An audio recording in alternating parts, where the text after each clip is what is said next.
El reloj de Dios. El hombre comenzó a contar el tiempo desde su creación. El modo de medir el tiempo era directamente por medio del sol. Dice en Génesis 1:14 como sigue: haya lumbreras en la expansión de los cielos para separar el día de la noche, y sirvan de señales para las estaciones, para días y años. Más tarde surgieron otras maneras de medir el tiempo, a lo que se llamó reloj. El reloj de flora, el reloj de agua, el reloj de arena, el reloj de sol, el reloj de péndulo, el reloj eléctrico, y hoy día tenemos hasta reloj atómico. Hay relojes que además de marcar la hora, también indican si es antemeridiano o pasado meridiano. Señalan el día de la semana, la fecha del mes, indican la temperatura, son radiotransmisores. Si el hombre quiere ser exacto en esto de medir el tiempo, mucho más lo es Dios. Dios trabaja con una exactitud cronométrica que el hombre jamás podrá igualar. En Job 24:1 leemos: no son ocultos los tiempos al Todopoderoso. En Hechos 1:7 dice: los tiempos o las sazones el Padre puso en su sola potestad. En Gálatas 4:4 expresa: pero cuando vino el cumplimiento del tiempo, Dios envió a su Hijo. En Mateo 24:36 declara: pero del día y la hora nadie sabe, sino solo mi Padre. En Primera de Pedro 4:7 afirma: el fin de todas las cosas se acerca. Estos versículos leídos demuestran que Dios es conocedor absoluto del pasado, del presente y del futuro, que los tiempos y las edades Él las puso bajo su sola potestad y dominio, que cuando llegó el cumplimiento del tiempo, Él envió a su Hijo Jesucristo a redimir al hombre, que del día y de la hora de la segunda venida de Cristo al mundo nadie sabe, solamente Él, que el fin de todas las cosas se acerca y que no habrá demora en el cumplimiento de los eventos proféticos. Esto es, Dios lleva su programa redentivo y profético bien cronometrado. Dios no trabaja a la aventura, todo es a su tiempo. Dios tiene su reloj y las cosas van sucediendo de acuerdo al programa, al tiempo y al reloj de Dios.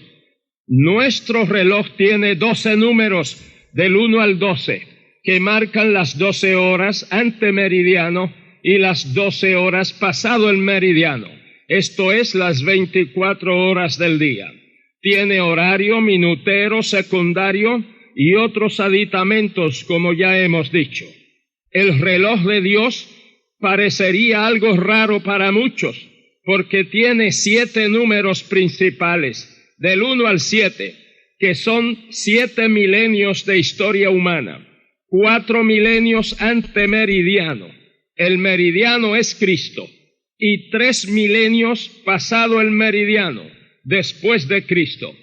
También este reloj de Dios marca mitad de milenios, los siglos, los años, los meses, los días, las horas, los minutos y segundos en el cumplimiento de la palabra de Dios, del plan de redención y de la profecía bíblica. Este reloj de Dios se puede leer en las Sagradas Escrituras, la Santa Biblia. El número 7 es un número sobresaliente en la Biblia. Es el número que indica que la cosa está completa, perfecta, especialmente en el libro de Apocalipsis, que trata especialmente de la introducción del último milenio de historia humana, o sea, el milenio número 7. Este número se menciona mucho, pues habla de 7 candilejas, 7 candeleros, 7 iglesias, 7 ojos, 7 cuernos, 7 espíritus, 7 ángeles, 7 sellos, 7 trompetas, 7 truenos, 7 plagas, 7 copas. El reloj de Dios con relación al hombre comenzó a marcar con la creación del hombre en el huerto del Edén. Luego viene la caída del hombre, el primer asesinato, los descendientes de Adán y Eva y de sus hijos se multiplican, muere Adán a la edad de 930 años. Años después Enoc es traspuesto al cielo, pues anduvo con Dios y se cumplió el primer milenio de historia humana. El reloj de Dios marcó el número 1. Poco más de medio siglo después nace Noé, y a los 600 años del segundo milenio tiene lugar el diluvio, que destruyó toda aquella generación en el mundo, menos a Noé y su familia. 8 personas en total. De los hijos de Noé, Sem, Cam y Jafet, surgieron todas las naciones y razas que siguieron poblando la tierra. Transcurren 2 o 3 siglos más, y en este tiempo vive el patriarca Job, hasta que surge el patriarca Abraham con su gran llamamiento y su poderosa fe. Y otro milenio de historia humana transcurrió, y el reloj de Dios marcó el número 2. 86 años tenía Abraham cuando Agar dio a luz un hijo a Abraham, a Ismael, de quien proceden los árabes. 13 años después, Sodoma y Gomorra son destruidas, y 1 año después de la destrucción de estas ciudades, Sara, la esposa de Abraham, da a luz a Isaac, el heredero de las promesas de Dios y de quien siguió la descendencia del pueblo hebreo. De Isaac nace Jacob, y de Jacob los 12 patriarcas de las tribus de Israel, quienes descendieron a Egipto y donde permanecieron 400 años en esclavitud, de donde Dios los liberta milagrosamente usando a Moisés, y transcurre medio milenio. El pueblo se establece en Canaán bajo el mando de Josué, y después de este con el gobierno de los jueces, hasta que surge la monarquía y asciende al trono el más grande de los reyes de Israel, el rey David, y otro milenio de historia se cumple, y el reloj de Dios marcó el número 3. Sucede en el trono a David su hijo Salomón, el más sabio de los hombres de la antigüedad. Después de la muerte de Salomón, el reino se divide entre las 10 tribus del norte, Israel, y las 2 tribus del sur, Judá. Viene la sucesión de reyes en ambos reinos, como también el ministerio de los profetas. Israel es llevado cautivo a Asiria, y más tarde Judá es llevada cautiva a Babilonia, y la ciudad y el templo de Jerusalén son destruidos. 70 años dura el cautiverio de los judíos en Babilonia, después de lo cual regresan a Judá y Jerusalén, y comienza el largo proceso de reconstrucción de la ciudad y el templo, bajo el liderato de Nehemías, y el sacerdocio bajo la dirección de Esdras. En este tiempo Ester es hecha reina de Persia y liberta al pueblo hebreo de una masacre en masa. Continúa el proceso de restauración y se escucha la voz del último profeta del Antiguo Testamento, Malaquías, después de lo cual comienza el silencio profético en Israel, que dura 400 años, los cuales transcurren, y cuando vino el cumplimiento del tiempo, nació nuestro Señor Jesucristo, y otro milenio de historia transcurrió, y el reloj de Dios marcó el número 4. Juan el Bautista, como precursor, introduce a Cristo en su gran obra redentora. He aquí el Cordero de Dios que quita el pecado del mundo.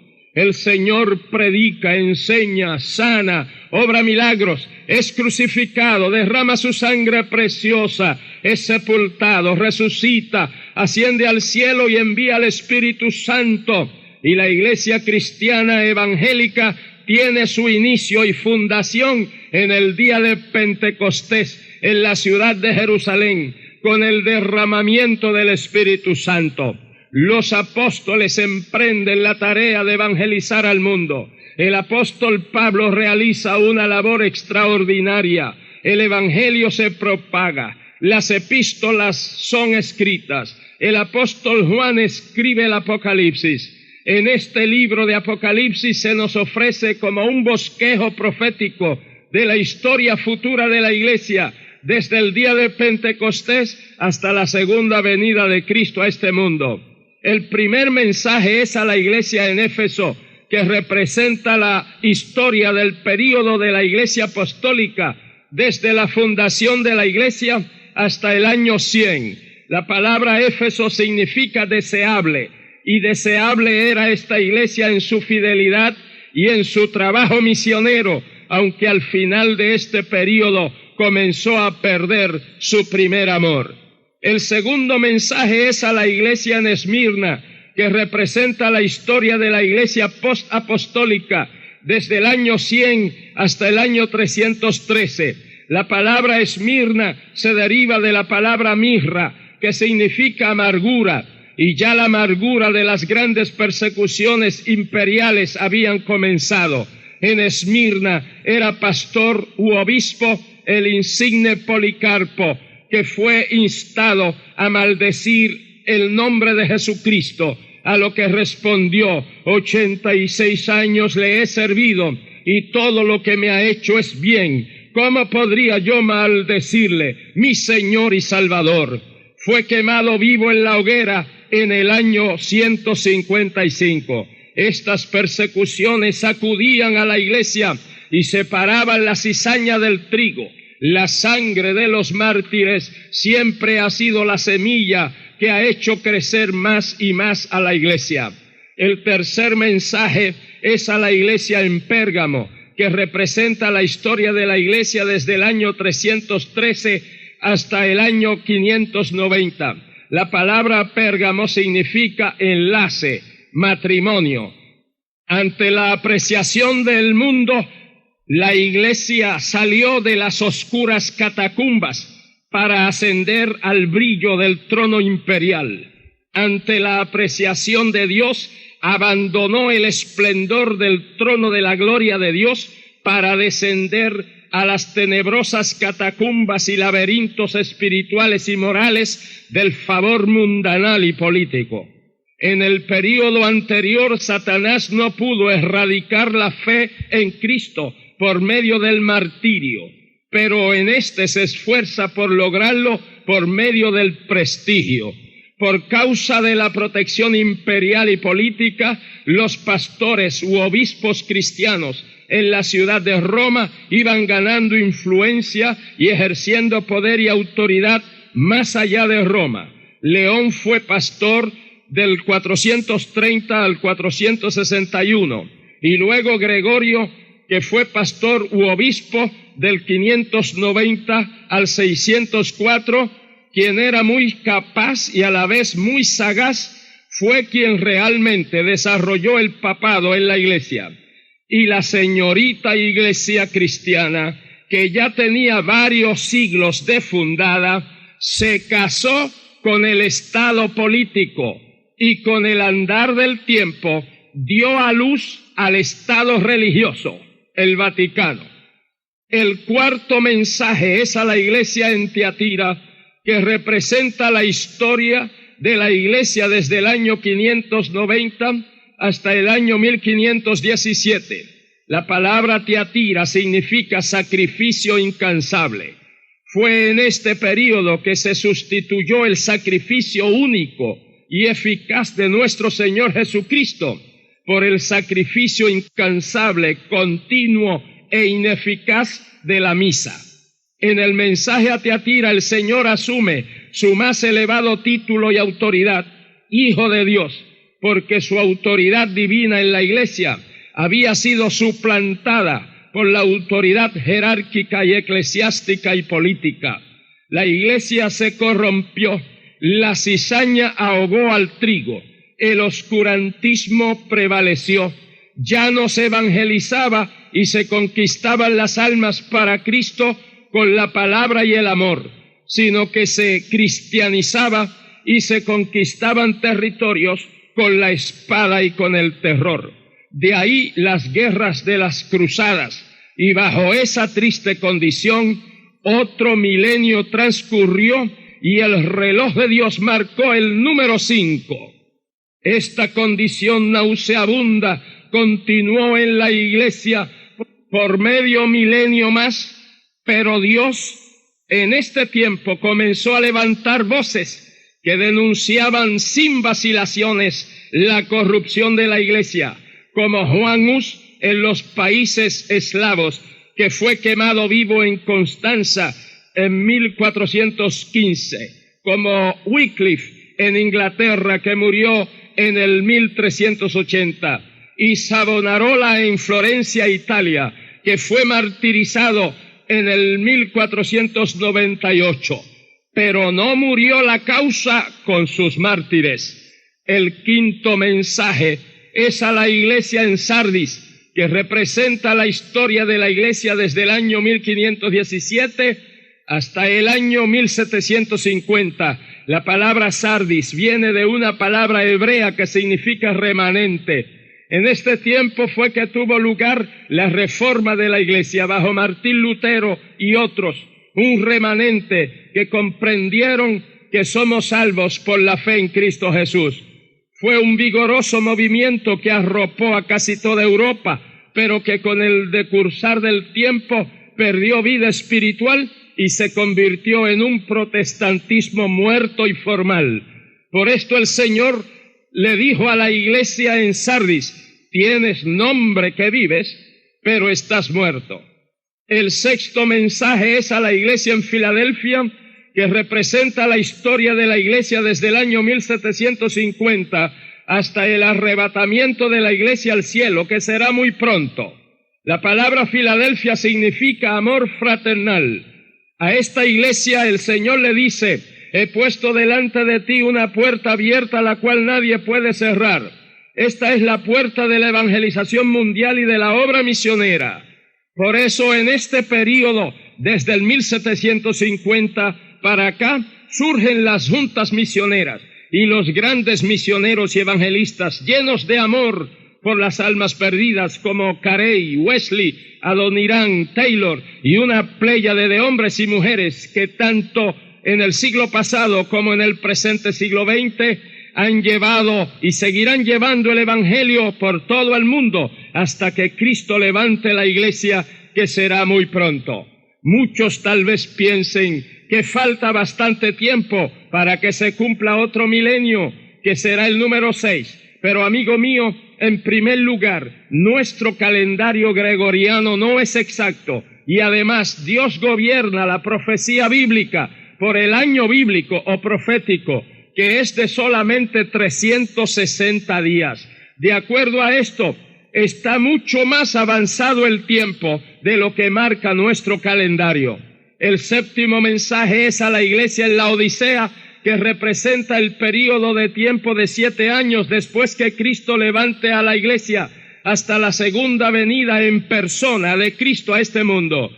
En este mensaje a esta iglesia, Cristo aparece afuera llamando, pero no se le da entrada. Y durante este tiempo, después que la verdadera iglesia de Cristo, compuesta por todos los redimidos con su sangre, que estén viviendo santamente, sea levantada al cielo, aquí y durante la gran tribulación, bajo el gobierno de terror del anticristo que durará 7 años, se organizará una superiglesia del Estado, ecuménica y apóstata, cuya cabeza será el falso profeta, y a la cual Cristo le dice: te vomitaré de mi boca.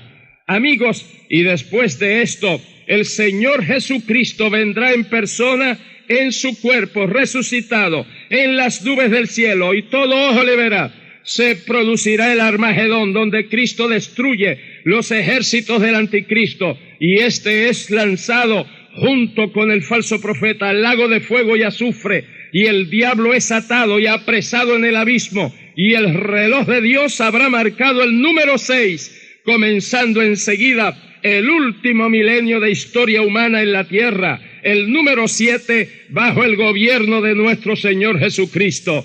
6,000 años de historia humana llena de fracasos, de luchas, de guerras, de crímenes, de violencia serán culminados por un milenio de paz, de dicha, felicidad, prosperidad, longevidad, bendición bajo el gobierno de nuestro Señor Jesucristo. Amigo, el tiempo no se detiene, el reloj de Dios de ninguna manera se detiene. ¿Está usted preparado para encontrarse con Dios? Usted no puede presentarse solo. Tiene que presentarse con el único abogado que postula en el tribunal del cielo, nuestro Señor Jesucristo. Aproveche el tiempo, aproveche los minutos en el reloj de Dios, pues mañana puede ser fatalmente tarde para usted. Levante su mano delante del Señor en señal de que acepta a Jesucristo como su gran Salvador. Él le salva, le sana, le liberta, le bendice. Oremos. Padre Santo, te suplico que mires estas almas que vienen a ti. Oh Dios, sálvales, perdónales, libértales, bendíceles. Señor, sana a cada enfermo en este mismo instante. En el nombre de Jesús nuestro Señor. Amén.